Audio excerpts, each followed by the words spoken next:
Hai teman-teman, bagaimana kabar kalian? Semoga kalian dengan keadaan yang sehat ya. Kali ini saya akan membahas tentang teks biografi. Nah, sebelum saya ingin membahas, izinkan saya memperkenalkan terlebih dahulu.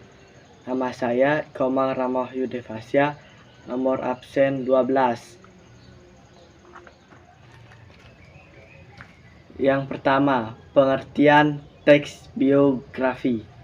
Kata biografi secara harfiah berasal dari bahasa Yunani, yaitu kata bios yang bermakna hidup dan kata graphen yang artinya tulis. Dengan kata lain, biografi adalah sebuah tulisan yang isinya mempermamarkan tentang kisah hidup seseorang yang ditulis oleh orang lain. Yang kedua, jenis-jenis biografi dari sisi penulis. Biografi dari sisi penulis dibagi menjadi dua, yaitu yang pertama biografi dan yang kedua autobiografi. Biografi adalah kisah seseorang berdasarkan pengalaman masa lalu orang tersebut yang ditulis oleh orang lain. Sedangkan autobiografi adalah riwayat hidup pribadi seseorang yang ditulis oleh dirinya sendiri. Yang ketiga, ciri-ciri teks biografi. Teks biografi memiliki ciri khas tersendiri. Di antaranya adalah yang pertama, membahas tentang tokoh terkenal berada dalam sejarah dan inspirasi. Yang kedua, isinya lengkap dan beragam, seperti pandangan hidup atau ide tokoh atau pengalaman mengharukan seseorang, tergantung dari tujuan si penulis teks biografi tersebut.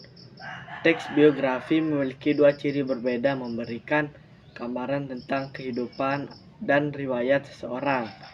Yang ketiga, mengambil pelajaran dari kehidupan tokoh tersebut. Yang keempat, struktur teks biografi. Yang pertama, orientasi adalah pengenalan tokoh seperti nama, tempat, tanggal lahir, latar belakang, riwayat pendidikan.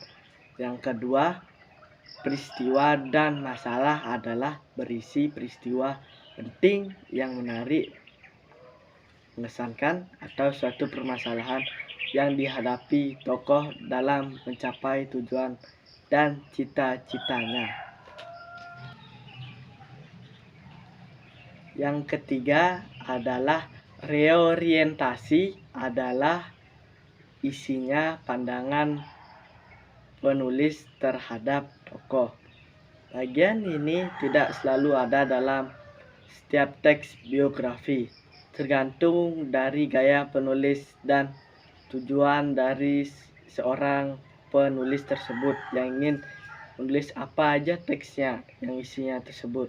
Yang kelima, kaidah kebahasaan biografi. Yang pertama, menggunakan kata ganti orang ketiga tunggal. Contoh, ia, dia, atau beliau. Yang kedua, menggunakan kata kerja tindakan untuk menjelaskan peristiwa atau perbuatan fisik yang dilakukan oleh tokoh. Contoh, belajar, membaca, dan berjalan. Ketiga, menggunakan kata kerja deskriptif untuk memberikan informasi rinci tentang sifat-sifat tokoh tersebut. Contohnya, jenius, rajin, dan lain-lain. Yang keempat, menggunakan kata kerja pasif untuk menjelaskan peristiwa yang dialami tokoh sebagai subjek yang diceritakan. Contohnya, diberi, ditugaskan, atau dipilih. Yang kelima, menggunakan kata kerja mental dalam menggambarkan peran tokoh. Contohnya, memahami, menyetujui, menginspirasi, atau mencintai.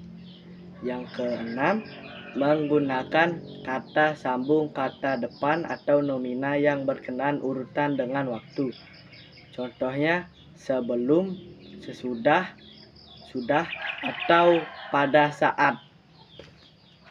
Yang keenam, manfaat membaca biografi. Membaca biografi memiliki banyak manfaat.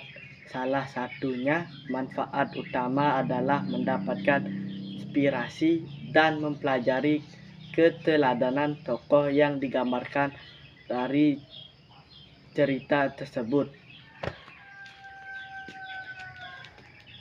Demikian isi presentasi saya kali ini. Semoga apa yang saya sampaikan dapat bermanfaat bagi kita semua. Jika ada kekurangan, mohon dimaafkan. Karena kesempurnaan sungguh hanyalah milik Tuhan Yang Maha Esa saja. Sekian dari presentasi saya dari kali ini. Saya mengundurkan diri. Bye-bye.